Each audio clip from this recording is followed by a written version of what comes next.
ईमानदार विक्रेता। एक बार की बात है, दो विक्रेता राम और श्याम एक साथ दूर के एक शहर में आए। वे यहाँ वहाँ घूमकर हाथों से बने गहना बेचता था।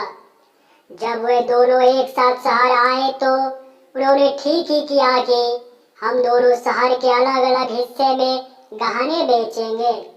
इसके अलावा एक बार एक विक्रेता शहर के उस हिस्से से गुजरने के बाद दूसरा विक्रेता शहर के उस हिस्से में जाकर गहने बेच सकते हैं। फिर शाम गहने बिक्री करने के लिए एक गली से गुजर रहा था। वहाँ एक छोटी लड़की ने शाम को गहने के साथ देखा और उसे खरीदना चाहती थी। लड़की दौड़कर अपनी दादी के पास गई और गहने खरीदने के लिए अपनी दादी से पैसे मांगे। दादी ने कहा, हमारे पास इतना पैसा नहीं है कि हम उचित वजन खरीद सकें और मैं तुम्हारे लिए ब्रेसलेट कैसे खरीद सकती हूँ। लड़की निराश हो गई थी, लेकिन फिर भी अपने लिए ब्रेसलेट खरीदना चाहती थी। वह रसोई के अंदर गई और एक पुरानी काली प्लेट लेकर आई। लड़की ने कहा, दादी, अगर हमारे पास पैसे नहीं है तो क्या हम इस प्लेट के बदले में एक ब्रेसलेट नहीं खरीद सकते हैं। फिर दादी ने विक्रेता को घर के अंदर आने के लिए कहा। शाम ने उसकी हालत देखी और समझ गई थी कि वे बहुत गरीब है। बूढ़ी औरत प्लेट को पकड़ते हुए कहा, हमारे पास उसे खरीदने के लिए पैसे नहीं है, लेकिन आप इस प्लेट को ब्रेसलेट के बदले में ले सकते हैं। शाम उनके साथ ज्यादा समय बर्बाद करना नहीं चाहता था। उसने उस प्लेट को अच्छे से देखा कि ये सोने की बनी थी। फिर वह बहुत लालची हो गया। उसने मन ही मन सोचा कि वह उस बूढ़ी औरत को धोखा दे सकता है और बहुत कम मूल्य देकर उस प्लेट को प्राप्त कर सकता है। इसलिए उसने एक योजना बनाई कि वह अभी के लिए निकल जाएगा और बाद में वापस आएगा जब वह उस प्लेट के लिए और भी कम स्वीकार करेंगे। शाम ने कहा, ये पुरानी और काली प्लेट एक ब्रेसलेट के लायक नहीं है। आपको इस प्लेट के बदले में कुछ नहीं मिलेगा, और वहां से चला गया। इस बीच अन्य विक्रेता राम ने शहर का अपना हिस्सा समाप्त कर लिया और अब शहर के दूसरे हिस्से की ओर चलने लगा। चलते चलते राम उसी बुढ़िया के घर पहुंच गया। विक्रेता को देखकर छोटी लड़की फिर से अपनी दादी के पास गई और ब्रेसलेट मांगी।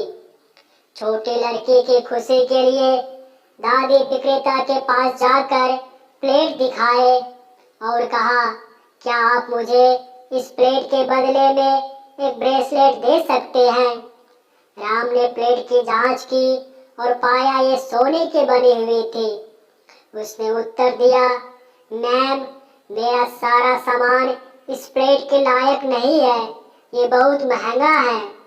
बूढ़ी औरत चौंक गई, लेकिन विक्रेता के ईमानदार जवाब को देखकर उसने कहा, यदि आप इस प्लेट का मूल्य जानते हैं तो मैं इस प्लेट के बदले में जो कुछ भी आप दे सकते हैं उसे स्वीकार करूंगी। फिर राम ने अपना सारा सामान और पैसा निकाला और कहा, मैम, मैं आपको ये सब सामान और सारे पैसे दूंगा अगर आप मुझे शहर लौटने के लिए कुछ सिक्के रखने दें। बुढ़िया ने उसका प्रस्ताव स्वीकार किया। राम ने शहर लौटने के लिए सोने की प्लेट और कुछ सिक्के लेकर चला गया। कुछ समय बाद शाम ने सोने की प्लेट लेने के लिए उस बूढ़ी औरत के पास गया और कहा, मैंने अपना मन बदल लिया, मैं आपको उस बेकार काली प्लेट के लिए एक ब्रेसलेट दे सकता हूँ। बूढ़ी औरत उस विक्रेता से बहुत नाराज थी। फिर वे शांति से जवाब दिया, तुमने हमसे झूठ बोला।